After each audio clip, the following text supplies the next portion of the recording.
कौनैन का मुख्तार खुदा तुमको बनाया, कौनैन का मुख्तार खुदा तुमको बनाया, उम्मत की निगाहबान खुदा तुमको बनाया, उम्मत की निगाहबान खुदा तुमको बनाया। या रब मेरे आँखों में समा जाए मदीना, या रब मेरे आँखों में समा जाए मदीना, मुद्दत से मेरा दिल में तमन्नाए मदीना, मुद्दत से मेरा दिल में तमन्नाए मदीना।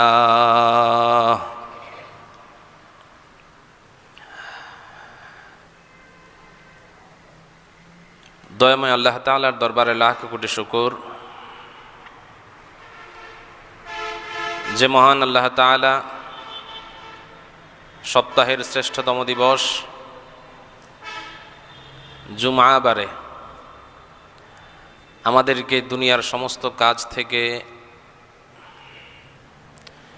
মুক্ত করে যিনি একনিষ্ঠভাবে পরকালীন জীবনের কল্যাণের জন্য মুক্তি এবং নাজাতকে নিশ্চিত করার জন্য আল্লাহ তাআলার হুকুম পালনার্থে পবিত্র ঘর মসজিদে আসার ও বসার তৌফিক দিয়েছেন, সেজন্য আল্লাহ পাকের দরবারে কৃতজ্ঞতা জানাই। জবান খুলে পড়ি আলহামদুলিল্লাহ।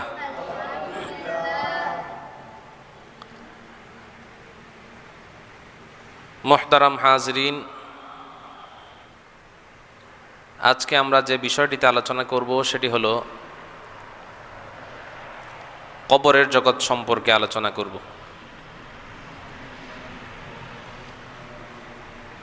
কবরের জগৎ এটি মানুষের জন্য একটি স্টেশন। দুনিয়ার শুরু থেকে নিয়ে কিয়ামত পর্যন্ত যত মানুষ পৃথিবীতে আসবে প্রতিটি মানবের জন্যেই পাঁচটি জায়গায় তাকে অবস্থান করতে হবে, পাঁচটি স্টেশন তাকে অতিক্রম করতে হবে। প্রথম স্টেশন হলো আলমে আরওয়াহ, রুহের জগৎ, যেখানে আমরা প্রতিটি মানুষ ছিলাম।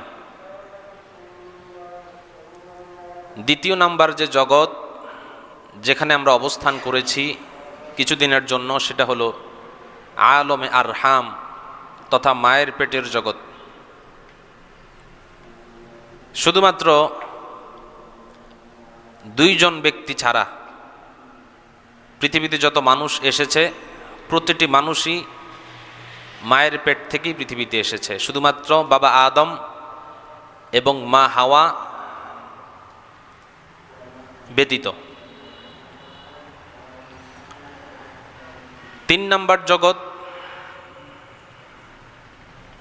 আলমে আসবাব তথা বস্তু জগৎ, যে জগতে আমরা বর্তমান আছি এটাকে বলা হয় আলমে আসবাব, বস্তু জগৎ। চার নম্বর স্টেশন হলো আলমে বারজাখ, কবরের জগৎ। সর্বশেষ স্টেশন হলো আখিরাতের জগৎ, যে জগতের আর কোনো সীমা নাই।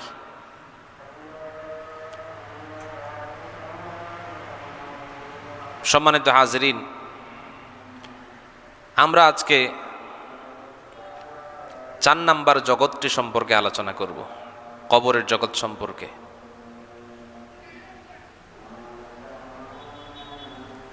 রাহমাতুল্লিল আলামিন বলেছেন, কোনো মানুষের যখন থেকে মৃত্যু হয় তখন থেকেই তার কিয়ামত শুরু হয়ে যায়। যখন মানুষ ইন্তেকাল করে তখনই তার কিয়ামত শুরু। সেই জগৎটি এমন একটি জগৎ, এই জগৎ সম্পর্কে ধারণা নিতে হলে আমাদেরকে শুধুমাত্র কোরআন এবং হাদিসের উপর নির্ভর করতে হবে। এছাড়া বিশুদ্ধ নির্ভরযোগ্য আর কোনো জায়গা নাই যেখান থেকে আমরা এর তথ্য উদ্ঘাটন করব। তবে থাকতো যদি এমন হতো যে একজন মানুষ দুনিয়া থেকে বিদায় হয়েছেন, কবরস্থ হওয়ার পরে উনি আবার দুনিয়াতে ফিরে এসেছেন, যদি এমনটি কখনো হতো তখন উনি বলতে পারতেন যে ওই জায়গার কি অবস্থা। কিন্তু এমনটি তো কখনো হয়নি, হওয়া সম্ভব নয়। এ কারণে সে আলমে বারজাক সম্পর্কে যেটুকুন ধারণা আমরা নিতে পারবো তার নির্ভরযোগ্য উৎস হচ্ছে কোরআন এবং হাদিস।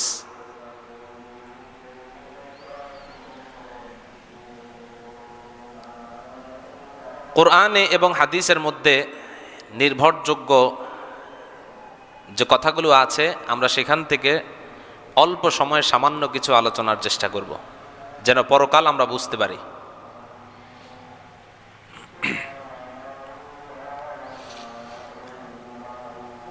মুসলমান ইমানদার,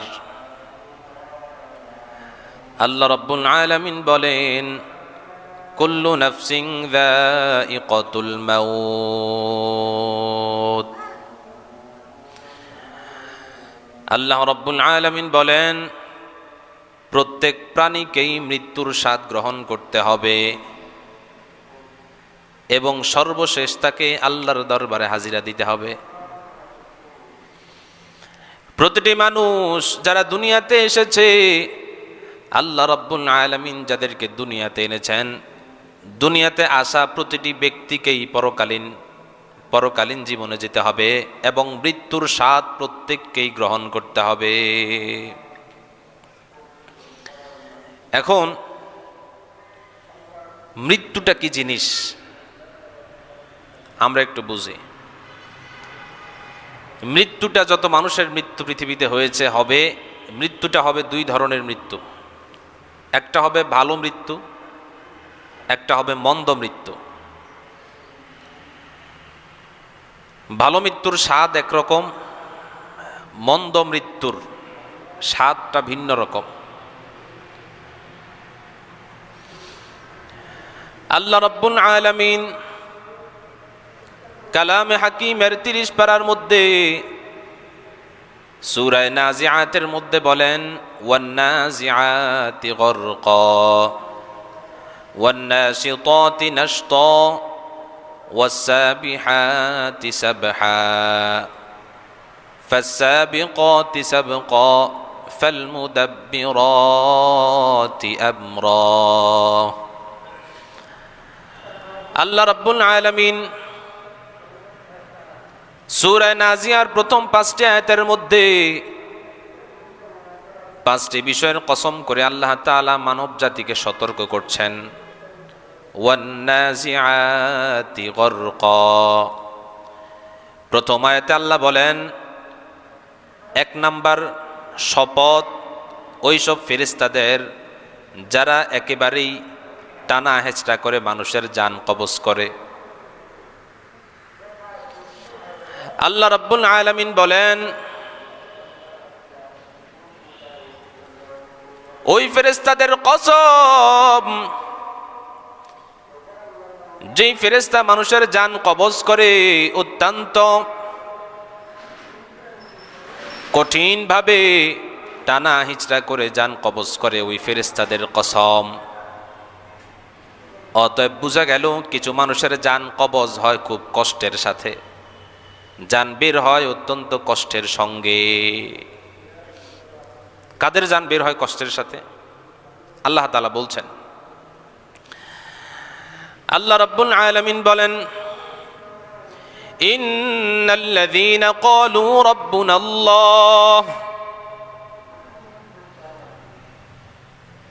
قالوا ربنا الله ثم استقاموا تتنزل عليهم الملائكة ألا تخافوا ولا تحزنوا وأبشروا بالجنة التي كنتم توعدون।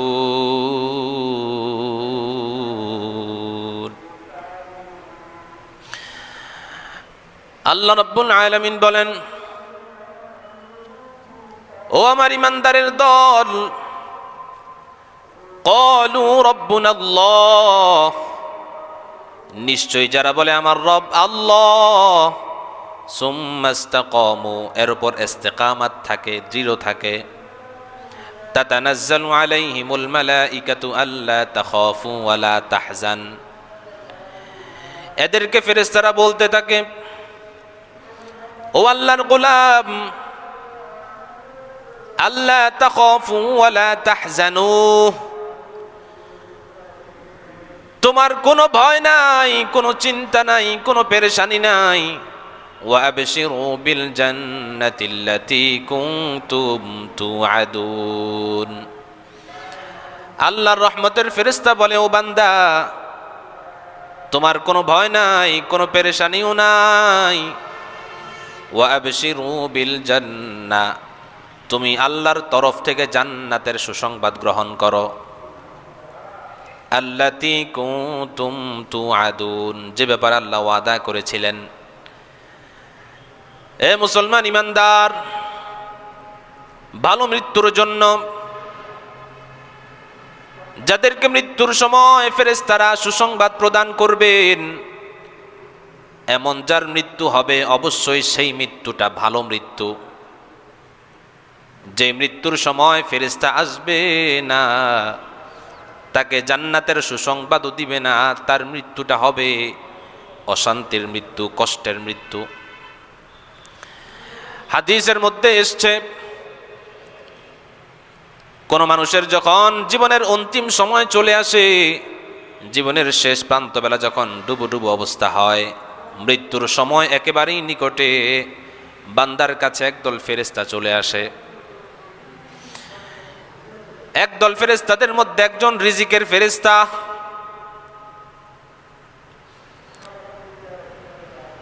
দুই নাম্বার বান্দার জন্য যতগুলো ফেরেশতা নিয়োজিত ছিল সমস্ত ফেরেশতারা তার কাছে হাজির হয় আর বলে, ও বান্দা, তামাম দুনিয়া ঘুরেছি, কোথাও তোমার জন্য এক বিন্দু পরিমাণ রিজিক খুঁজে পাই নাই। আবার শ্বাস প্রশ্বাসে নিয়োজিত আরেক দল ফেরেশতা হাজির হয়, বলে, বান্দা, সারা দুনিয়াটা খুঁজেছি তোমার জন্য, শ্বাস নেওয়ার জন্য, কোথাও অক্সিজেন পাই নাই, রিজিকও পাই নাই, শ্বাস প্রশ্বাসও পাই নাই, অতএব তোমার হায়াত শেষ, মৃত্যুর জন্য তুমি প্রস্তুতি নাও। এরপরে আরেক দল ফেরেশতা আসে, সূরা নাজিআতের মধ্যে এসেছে, ফাসসাবিহাতি সাবহা, দুইজন ফেরেশতা হাজির হয়, বলে, ও বান্দা, দুইজন ফেরেশতা হাজির হয়, বান্দার নিকটে মাথার কাছে হাজির হয়। বান্দার কাছে যখন হাজির হয়, আরেকজনও হাজির হয়, যার নাম ইবলিস, শয়তান।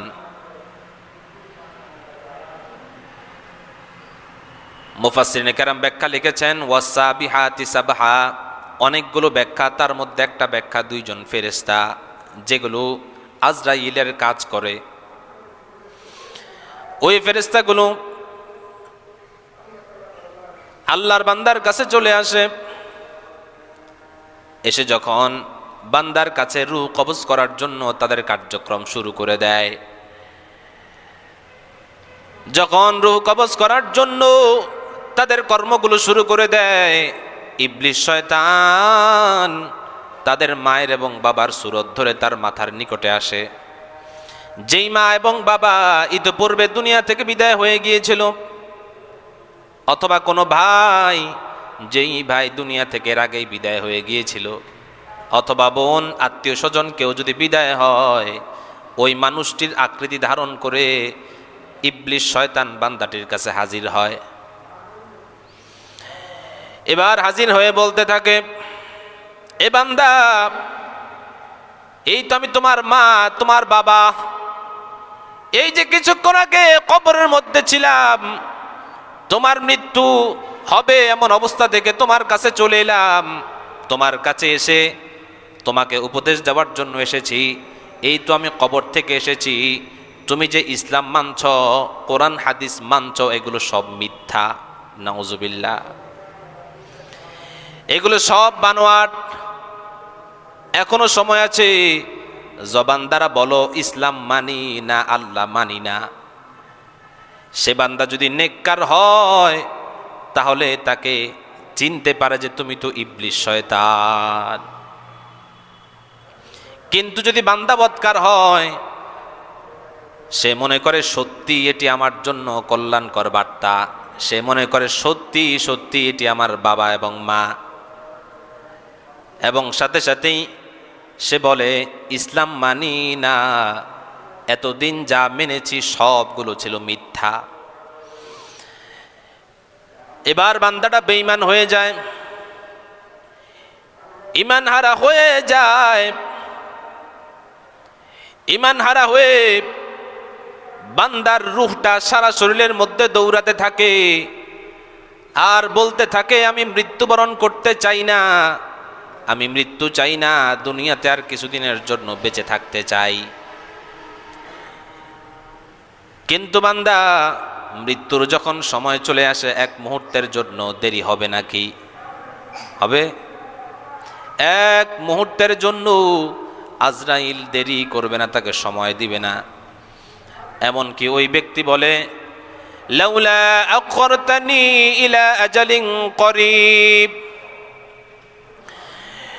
ইলা আজালিন করিবিন ফাআসাদ্দাক ওয়া আকুম মিনাস সালিহিন।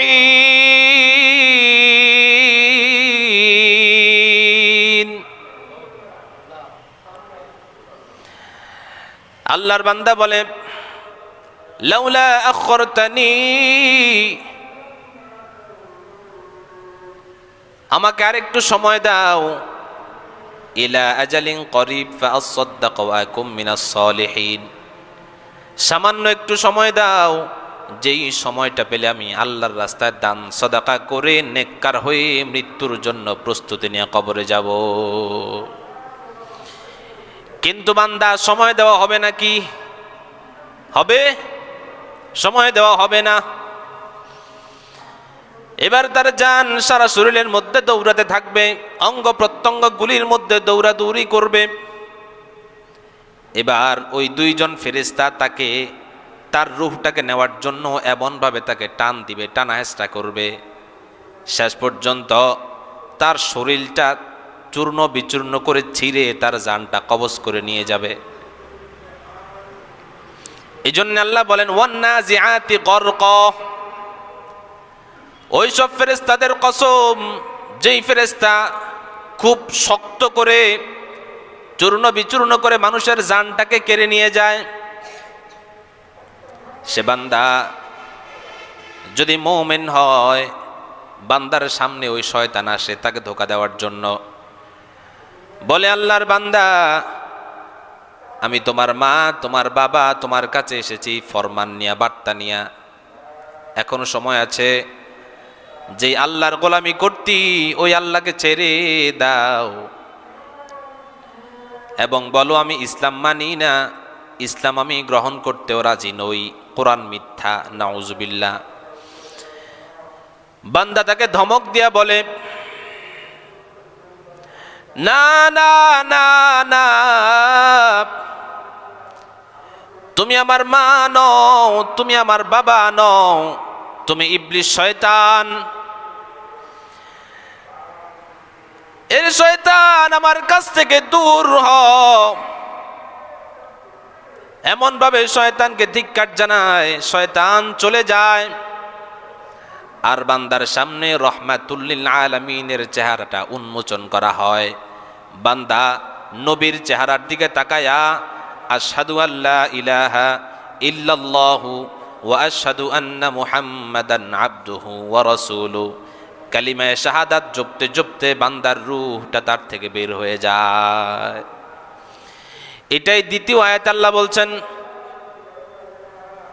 ওয়ান্নাজিআতি গরকা ওয়ান্নাশিতাতি নাশতা।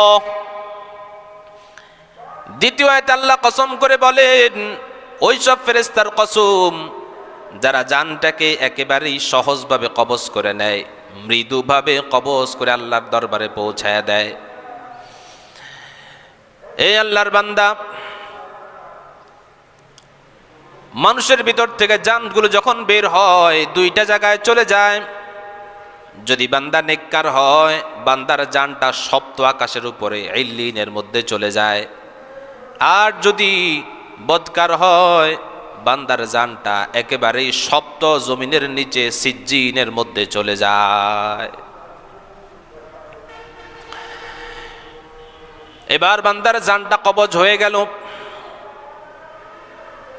কবজ হওয়ার পর যখন কবরস্থ করা হলো, মিনহা খলাকনাকুম ওয়া ফিহা নুঈদুকুম ওয়া মিনহা নুখরিজুকুম তারাতান উখরা। এই বলে দুনিয়ার মানুষ যখন তাকে কবরস্থ করলো, বান্দা কবরের মধ্যে তার কবর জীবন শুরু হয়ে গেল। ফেরেশতা এসে গেল, এসে তাকে জিজ্ঞেস করছে, মুনকার এবং নাকির তাকে প্রশ্ন করছে, ও ভাই, মান রব্বুকা, তোমার রবকে বলো। ওয়ামা দীনুকা, তোমার দিন কি। ওয়ামান নাবিয়্যুকা, তোমার নবীকে। আল্লাযী বুইসা ফীকুম, তোমার নবীকে যাকে তোমাদের কাছে পাঠানো হয়েছিল। তিনটা প্রশ্ন। এই আল্লাহর বান্দা মনে রাখেন, আপনি ধনী হন, গরিব হন, মেম্বার হন, চেয়ারম্যান হন, প্রেসিডেন্ট হন, বাংলাদেশের প্রেসিডেন্ট হন, আমেরিকার প্রেসিডেন্ট হন,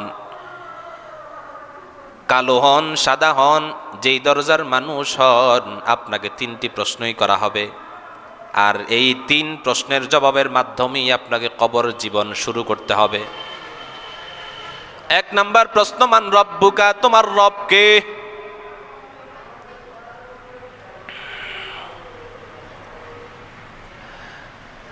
আল্লাহর একজন বান্দা, রহমাতুল লিল আলামিনের জলিলুল কদর সাহাবী হযরত ওমর, যে ওমরকে আল্লাহ জান্নাতের সুসংবাদ দুনিয়ায় থাকতেই দিয়েছেন। এক নাম্বার সার্টিফিকেট পেয়েছেন হযরতে আবু বকর, দুই নাম্বার সার্টিফিকেট প্রাপ্ত সাহাবী হযরতে ওমর।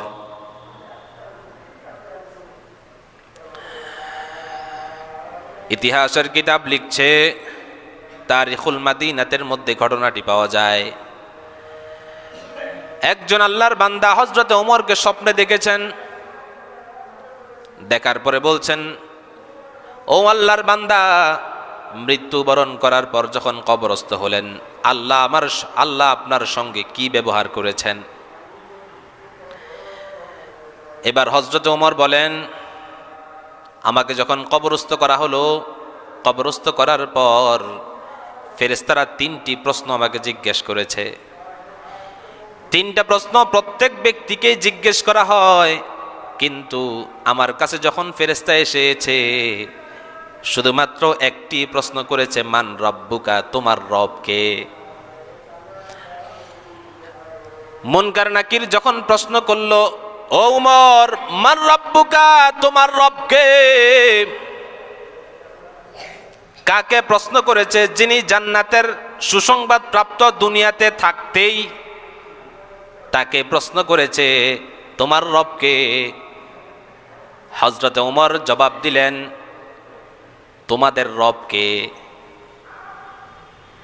হযরত ওমর তাদেরকে ধমক দিলেন, তোমাদের রব কে। ওমরকে প্রশ্ন করলো, মার রব্বুকা, আপনার রব কে। হযরত ওমর প্রতি উত্তরে বললেন, আগে বলো তোমাদের রব কে।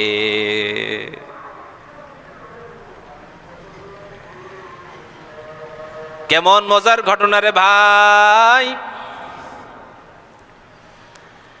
এবার ফেরেশতারা একজন আরেকজনের দিকে তাকায়া বলছে, ও ফেরেশতা, আল্লাহ কি আমাদেরকে তার পরীক্ষা নেওয়ার জন্য পাঠাইছে, নাকি আগেই আল্লাহ ওমরকে দিয়া আমাদেরকে পরীক্ষা করছেন, এটা জানার বিষয়। এমনটি তো কখনো হয়নি। এবার হঠাৎ করে রহমাতুল্লিল আলামিন যেই জায়গায় ঘুমন্ত অবস্থায় আছেন, রওজাতুম, নবীজির রওজা মুবারক, নবীজির কবরের একেবারেই কাছাকাছি হযরতে ওমরের কবর। নবীজির কবরের রওজা মুবারকের সঙ্গেই আবু বকর। এরপর একটি কবরের জায়গা খালি, সেটা হযরতে ঈসা ইবনে মারইয়াম সেখানে ঘুমাবেন। এরপর এই হযরতে ওমরের কবর কাছাকাছি না, একেবারেই নিকটবর্তী। হঠাৎ করে ওমর তাকায়া দেখলেন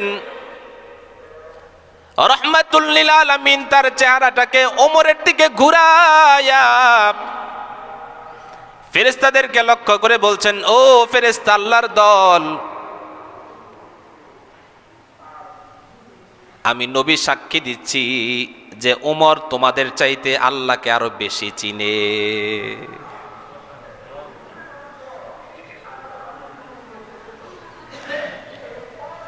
রহমাতুল্লিল আলামিন যখন এই সাক্ষ্য দিলেন, আর হিসাব নেওয়ার কোনো প্রয়োজন আছে নাকি?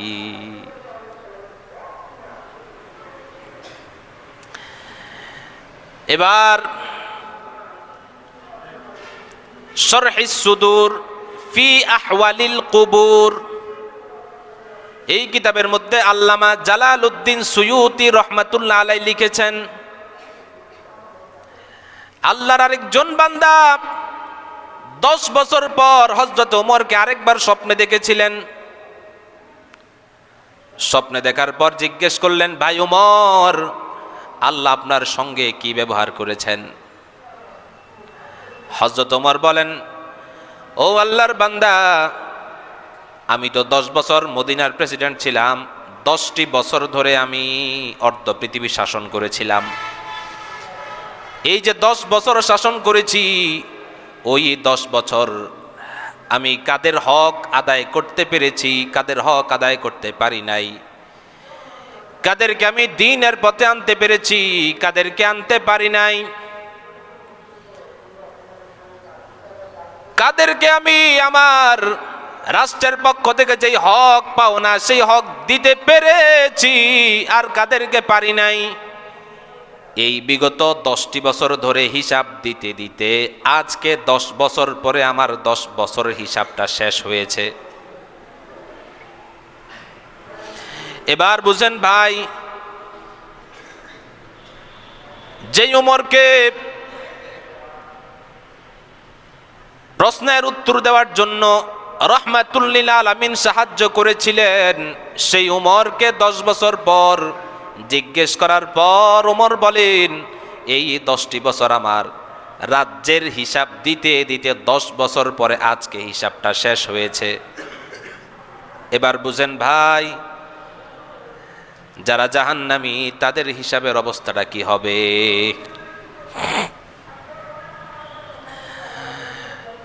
মুসলমান আল্লাহর গোলাম, যেই জান্নাতি ওমর 10 বছর পর্যন্ত আল্লাহর দরবারে হিসাব দিতে হয়েছে, আমাদের দেশে অথবা পৃথিবীর বিভিন্ন দেশে যারা রাষ্ট্রপ্রধান,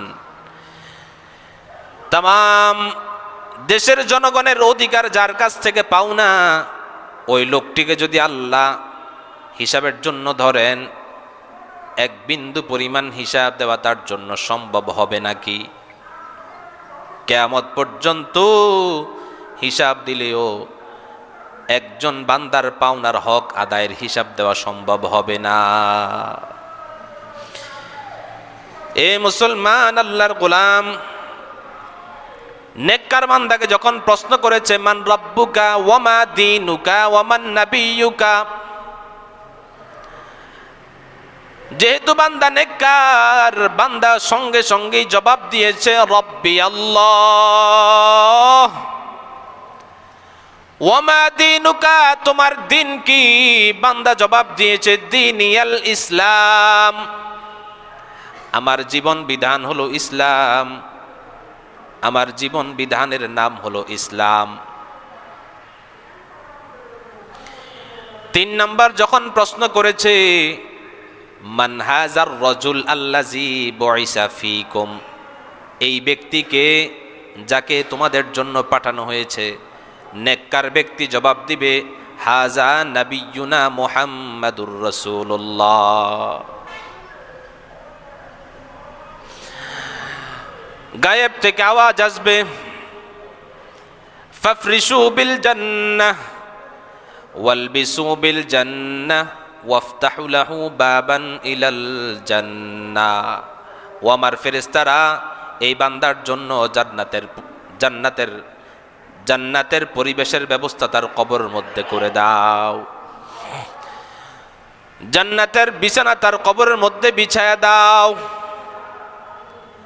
কিয়ামত পর্যন্ত জান্নাতের একটি দরজা তার কবর পর্যন্ত উন্মুক্ত করে দাও, যাতে করে বান্দা কিয়ামত পর্যন্ত জান্নাতের পরিবেশ, জান্নাতের হাওয়া ভোগ করতে পারে। এবার বান্দাকে আরামের সঙ্গে ঘুম পাড়ায়া ফেরেশতারা চলে যাবেন। বান্দা আরামের ঘুম ঘুমাবে, কিয়ামত পর্যন্ত বান্দার ঘুম আর ভাঙবে না।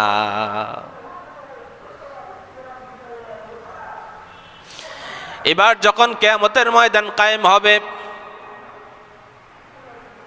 আল্লাহ রাব্বুল আলামিন বলবেন, কিয়ামতের আওয়াজ যখন শুরু হবে, সিংহার ফুৎকার বিকট আওয়াজ যখন শুরু হবে, বান্দাদের ঘুম ভেঙে যাবে। বলবে, ইয়া ওয়াইলানা মান বা'সানা মিন মারকাদিনা হাযা মা ওয়াদার রহমান ওয়া সাদাকাল মুরসালুন। ওরা বলবে, এত আরামের ঘুম কে ভাঙলো? একটু আগেই তো ঘুমায়েছিলাম, এখনো তো ঘুম হয়নি, এত তাড়াতাড়ি আমাদের ঘুমটারে কে নষ্ট করলো? এরে ভাই, আদম থেকে নিয়া কিয়ামত পর্যন্ত দীর্ঘ সময়, এতটি বছর ঘুম যাওয়ার পরেও বান্দার ঘুম তৃপ্তি সহকারে হবে না। আল্লাহ ডাক দিয়া বলবেন, হাযা মা ওয়াদার রহমান ওয়া সাদাকাল মুরসালুন। এটা হলো ওই ডাক যেই ডাকের ওয়াদা আল্লাহ দিয়েছিলেন, সেটা হলো কিয়ামতের ময়দানের ডাক।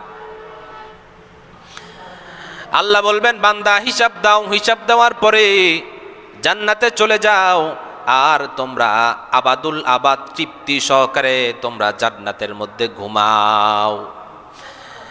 আর যদি বান্দা বৎকার হয়, প্রশ্ন করবে, মান রাব্বুকা, তোমার রব কে? বান্দা চুপ। ওয়ামা দীনুকা, তোমার দিন কি? বান্দা বলবে, হায় হাতা লা আদরি, হায় হাতা লা আদরি, আফসোস আমি তো কিছুই জানি না, আমার রবকে, আমার দিন কি আমি জানি না। এরপরে রাহমাতুল লিল আলামিনের চেহারাকে তার কবরের প্রতি উন্মোচন করে দেওয়া হবে, অথবা সরাসরি রহমতের নবীকে তার কাছে হাজির করা হবে। বলা হবে, এই ব্যক্তিকে তারে চিনো নাকি? সে বলবে, না, আমি তো চিনি না।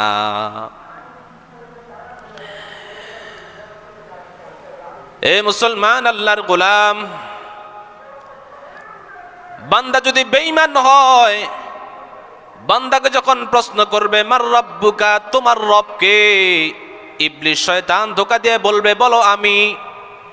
লোকটি ঈমান হারা বলবে, ওই তো আমার রব, ওই তো আমার রব। ওয়ামা দীনুকা, তোমার দিন কি? বলবে, আমি জানি না। গায়েব থেকে আওয়াজ আসবে, গায়েব থেকে আওয়াজ আসবে, বান্দার কবরে তুমি জাহান্নামের বিছানা বিছায়া দাও, বান্দার শরীরের মধ্যে জাহান্নামের পোশাক পরিধান করায়া দাও। কিয়ামত পর্যন্ত বান্দার কবরের সাথে জাহান্নামের একটা দরজা খুলিয়া দাও। অন্য হাদিসের মধ্যে এসছে, ওয়া উসাল্লিতু আলাল কাফিরি ফি কবরিহি 99। বেঈমান বান্দার কবরের মধ্যে আল্লাহ 99টি সাপ তার কবরের মধ্যে নিযুক্ত করে দিবেন। একটা নয়, দুইটা নয়, 99টা সাপ তার কবরের মধ্যে আল্লাহ পাঠিয়ে দিবেন। ওই সাপের গুণাগুণ সম্পর্কে বলা হয়েছে, একটা সাপ যদি কোনোদিন দুনিয়াতে একটা নিঃশ্বাস ফেলতো, তামাম দুনিয়াটা জ্বলে তামা হয়ে যেত। কিয়ামত পর্যন্ত ওই জমিনের মধ্যে একটা ঘাস আর উদ্ভিদ জন্মাইতো না।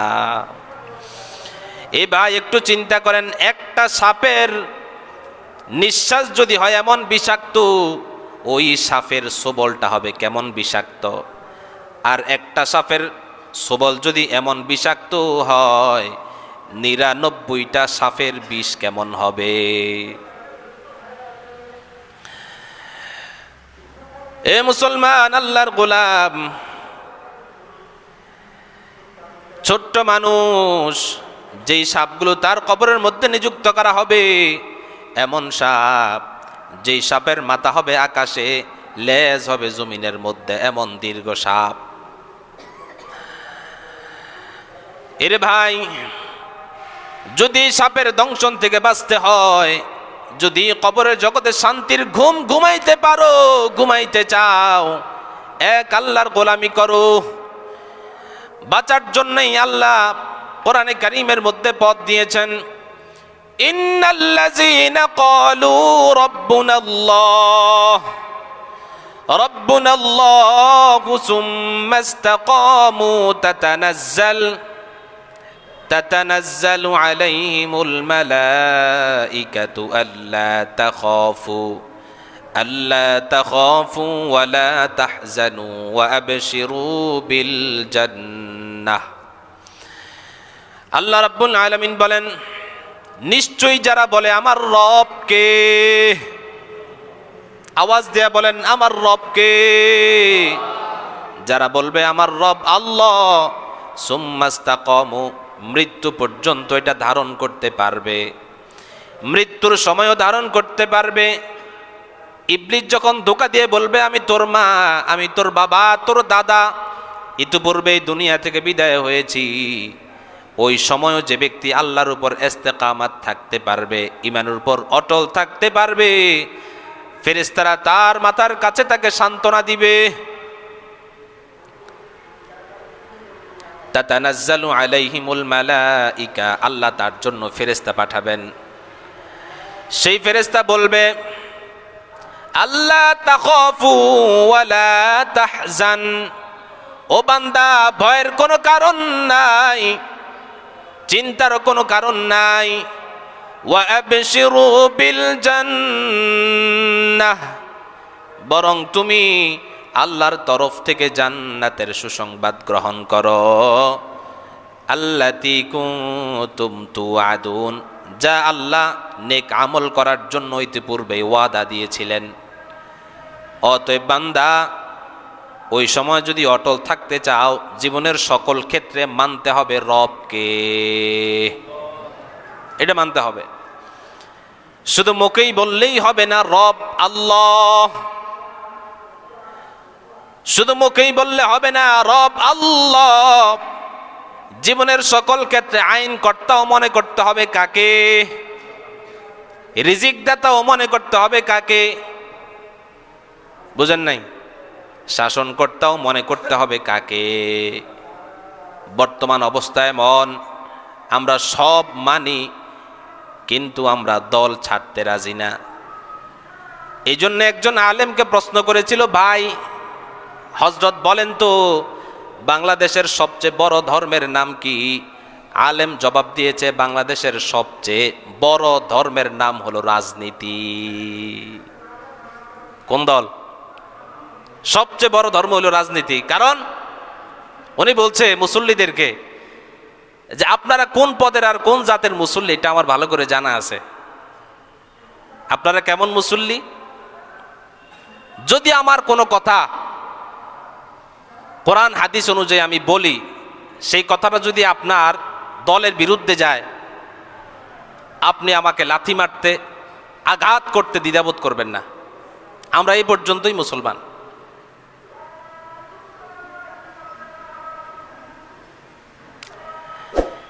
এজন্যই তো বলি ক্বালু রাব্বুনাল্লাহ, যারা বলবে আমার রব আল্লাহ, মৃত্যু পর্যন্ত ইস্তেকামাত থাকবে। রিজিক দাতা, আইন দাতা, বিধান দাতা,